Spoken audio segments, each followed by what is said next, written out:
Bienvenue mes chers pour cette nouvelle vidéo qui associe les 29 archétypes des anacartes aux 64 hexagrammes.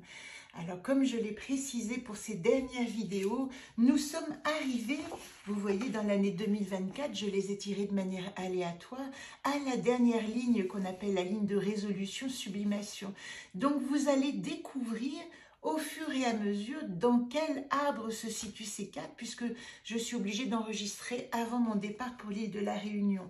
Et je publierai évidemment les vidéos au fur et à mesure que je continuerai à les tirer jusqu'à la fin de l'année. Alors aujourd'hui, je vous enregistre cette merveilleuse Isolde, Isolde de la créativité, l'imagination. Je crée, donc le monde existe, nous dit Isolde. Et puis si je regarde, ça c'était mon chemin de vie quand j'ai créé ce jeu et quand j'ai dessiné mes cartes une à une, c'était déjà en 2020. Eh bien Isolde était en problématique dans l'arbre de se reposer. Nul doute qu'il fallait quand même exercer une vigilance pour ne pas délirer autour d'un projet qui était aussi vaste. Et c'est vrai que ce projet m'a quand même pris 4 ans et ce sera en tout 5 ans avant de le publier puisqu'il sera certainement édité que l'année prochaine. Isolde, je crée donc le monde existe. Elle est associée, ça m'intéresse beaucoup de vous en parler. Vous voyez, si nous prenons le chemin de vie, alors celui qui est vraiment des anacartes et des hexagrammes, elle est dans l'arbre de communiquer parce qu'elle correspond à Li, la deuxième fille, le feu, dans la relation d'individuation. Et puis, dans les fratries, c'est-à-dire l'axe relationnel, elle est dans la ligne qu'on appelle, nous, la ligne des problématiques, la troisième, où sont associés le deuxième frère Can, l'eau, et la deuxième sœur Li, le feu.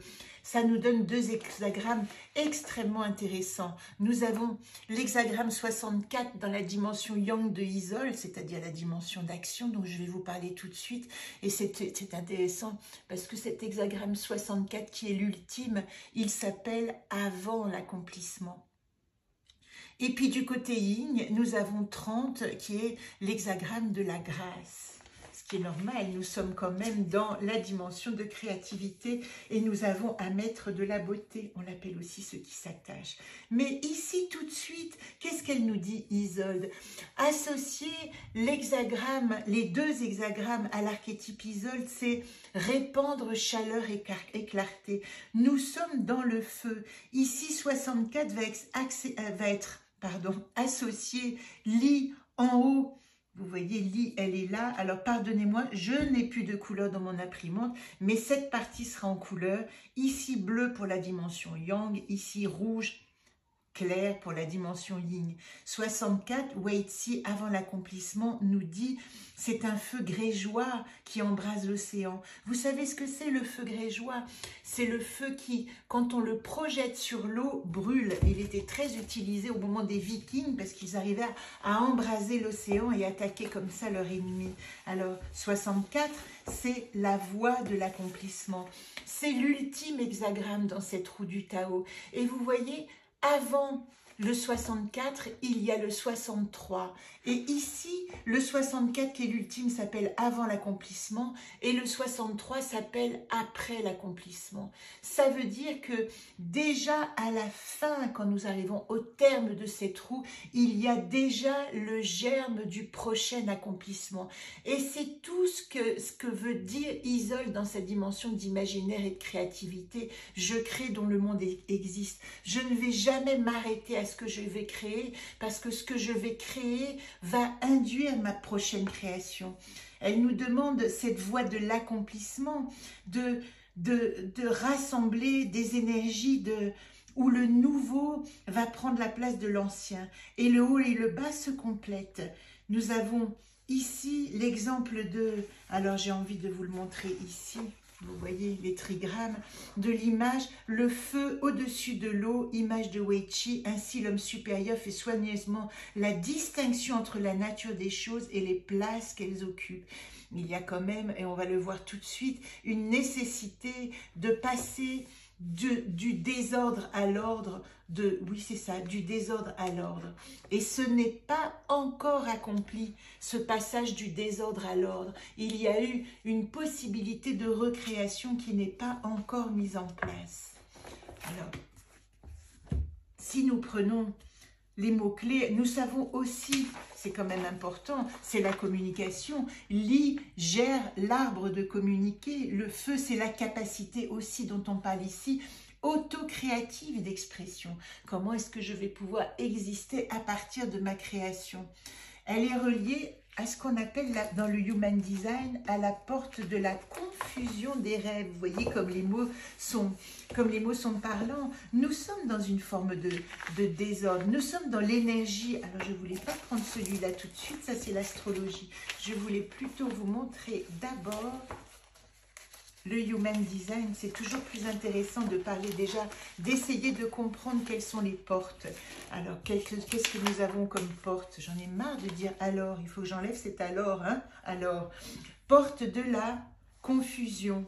La porte de la confusion, c'est la porte 64.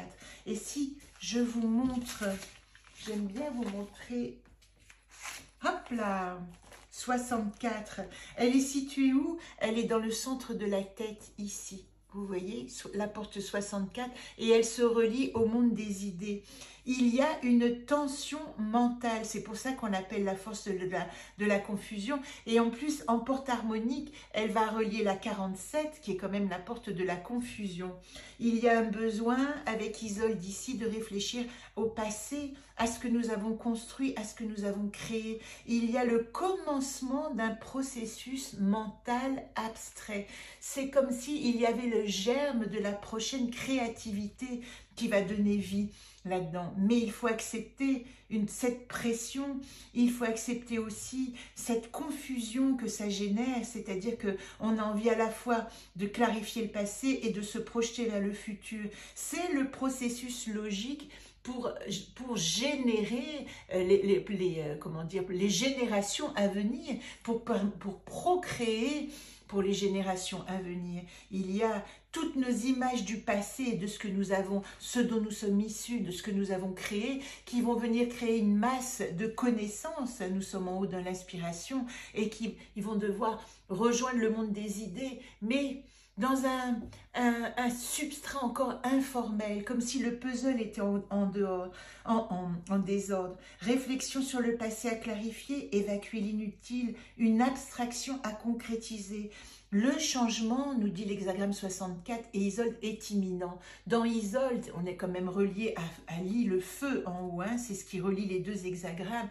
Eh bien, il y a une expansion. Si je prends les trigrammes, vous voyez les mots-clés de Li, c'est mouvement extérieur, observer, voir clair, clarifier. Il y a une lumière qui se fait.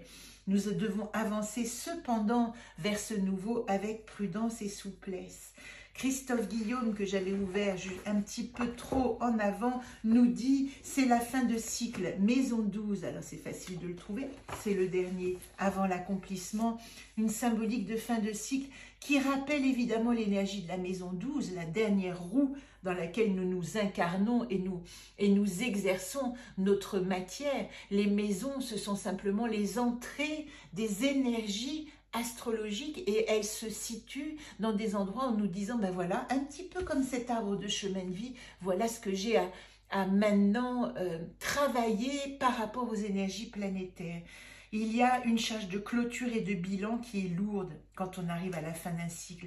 Il y a aussi cette idée de maison du bilan, et bien d'une purge karmique, comme si c'était la clôture de ce cycle zodiacal. Donc le poisson qui clôt l'année est évidemment associé, le cycle du poisson, mais également n'est pas loin, pointe son nez le bélier. Et c'est drôle parce qu'en même temps que je vous parle, je suis en train de songer à... Est-ce que c'est Neptune qui finit son cycle en poisson et qui va mettre un pas en bélier très très bientôt en nous disant que c'est la fin des rêves d'avant et qu'il va falloir passer dans l'énergie, Li, le feu, le bélier de la matière. Voilà pour Isolde dans sa dimension Yang. Dans sa dimension Yin, peut-être que c'est plus gracieux parce que nous allons parler de, vous voyez, dans sa dimension Yin, c'est j'enlève Can. On a deux fois Li, le feu, deux fois ce trigramme qui va donner le trigramme 30, ce qui s'attache le feu. Être à sa juste place en toute humilité et faire profiter les autres de notre talent. C'est ça, toute la beauté. Il y a ici une stabilité à trouver pour laisser brûler le feu de l'inspiration.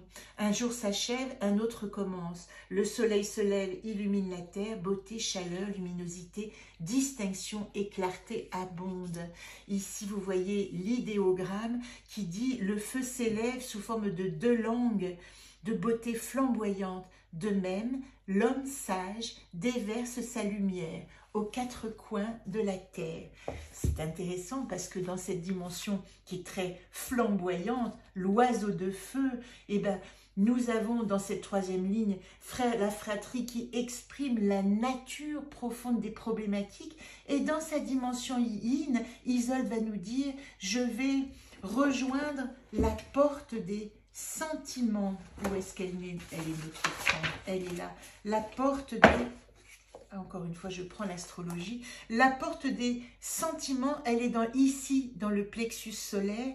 Et si on voit sa ligne harmonique, vous voyez, elle va au 41. Ça veut dire que cette porte, elle va s'ancrer, elle va s'harmoniser dans le chakra racine de la pression. Elle a une nécessité de ressenti. La porte des sentiments, elle va évoquer tout ce qui est de l'ordre des désirs, de la passion, de l'amour, sans remettre au destin.